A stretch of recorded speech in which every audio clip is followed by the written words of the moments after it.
It's Anthony M. Brown, head of the Non-Traditional Family and Estates Division of the law firm of McKenna, Siricasano, and Genesi. I practice family law and I practice trust and estates law, specifically for unmarried couples, mostly gay and lesbian. Individuals also, but particularly vulnerable, are couples with children, families with children.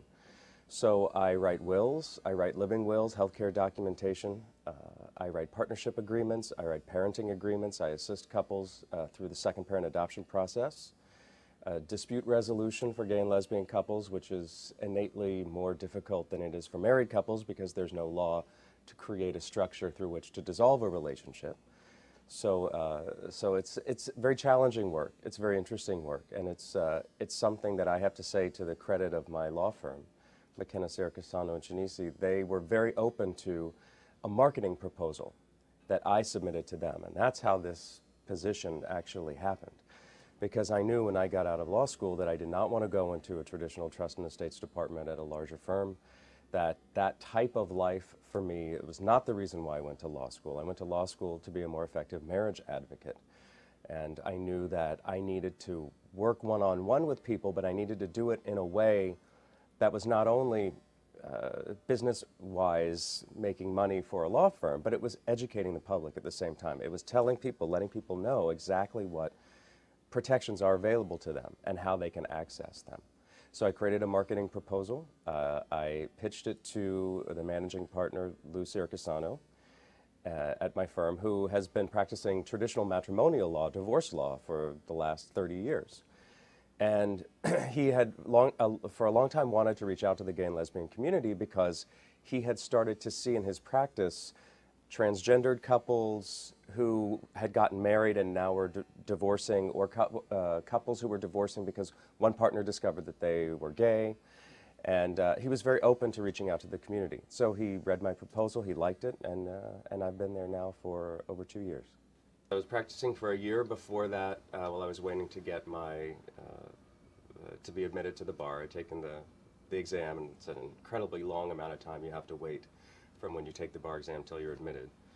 And I was working as a paralegal for another firm that practices kind of the same type of law that I do now. But I have an office out on Long Island, and in Long Island there aren't as many practitioners who deal specifically with the type of work that I do. Here in Manhattan there are a handful of lawyers like myself who deal specifically with the gay and lesbian community, but out on Long Island I tend to be a little bit more, I stand out a little bit more. Basically, it all goes back to the lack of protection for gay and lesbian couples because we are denied the ability to get married in this country, or our marriages are not recognized in this country. There are, I'm sure you've heard the number, 11,038 federal rights. There are over 800 rights in New York that are attendant to a marriage certificate. Many of them we can approximate through legal documentation, through contract law. We can, certainly the most vulnerable issues are healthcare issues, being able to make decisions for your partner, being able to enforce your partner's living will, if living will is the document that allows you to say what you do or do not want in an end-of-life situation. Being able to say that your partner had made these decisions and then authorized you to carry them out is very, very important. If there are family members who are uncomfortable with the relationship or with your sexuality, it makes it clearer and easier for everybody involved if you have said what you want. The law takes care of your assets when you die if you don't have a will. If you're married and you don't have a will, your spouse is protected. But if you are in a long-term relationship and you're not married and you don't have a will, then the surviving partner potentially gets nothing. Unless assets are owned or the partner has designated their surviving partner as a beneficiary of a particular account, the rest of the things that that person may own, if the house is in the decedent partner's name, the car is in the decedent partner's name, all of that the state gives to the family. So it can be a very tragic, and there are many, many horror stories about this. But the other issue that I'm seeing more and more is one of the good things about marriage is divorce, which sounds kind of strange at first, but the whole process for dissolving a relationship is monitored and delineated in the law for married people. No one can truly be taken advantage of when a relationship dissolves if you're married. They look to see what assets you acquired during the marriage. They define the assets as either separate or marital, and then they distribute those assets equitably, which is fairly. If you don't have a contractual protection, a domestic partnership agreement or a relationship agreement, or your marriage is not honored, then you have, it's sort of a free-for-all if a relationship dissolves. And gay people are just like non-gay people. You know, our relationships stay together and our relationships break up.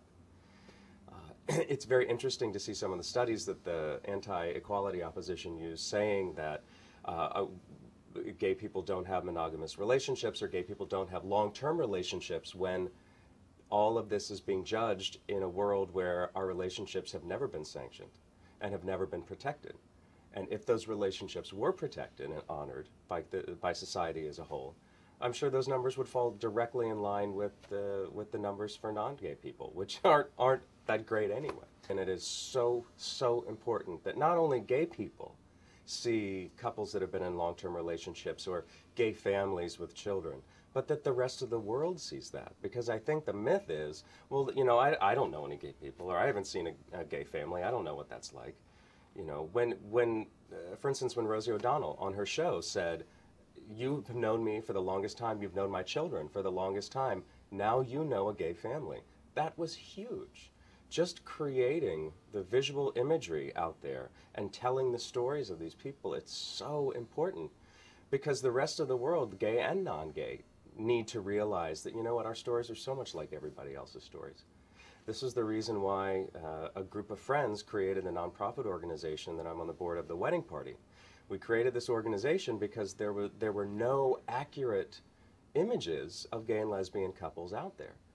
So we created the organization around the year 2000. We had our very first event in 2001, which was a mayoral year. It was either 2000 or 2001. And we created a large commitment ceremony that kicked off the Gay Pride Parade. It was up in Central Park, and we had 50 couples, everyone wearing white, you know, women, men. We had non-gay couples also joining in, which was amazing. And that year, all of the mayoral candidates came, and we had every newspaper, every television camera, almost in the world were there. One of our friends, my partner Gary and I, we took part in that particular ceremony.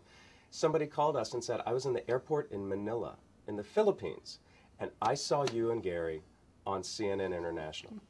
And it was amazing to think that for the first time, the images of gay pride from New York weren't just the incredibly beautiful flamboyant drag queens or the, you know, dykes on bikes or the guys with assless chaps. It was couples, and it was couples with children.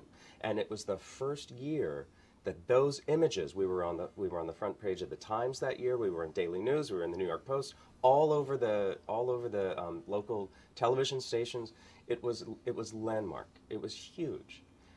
And that was I think the beginning of what you're talking about, of creating accurate, positive imagery for the rest of the world to see of our relationships. And we realized after that event that we had to take it further. We had to continue to reach out to people through the media.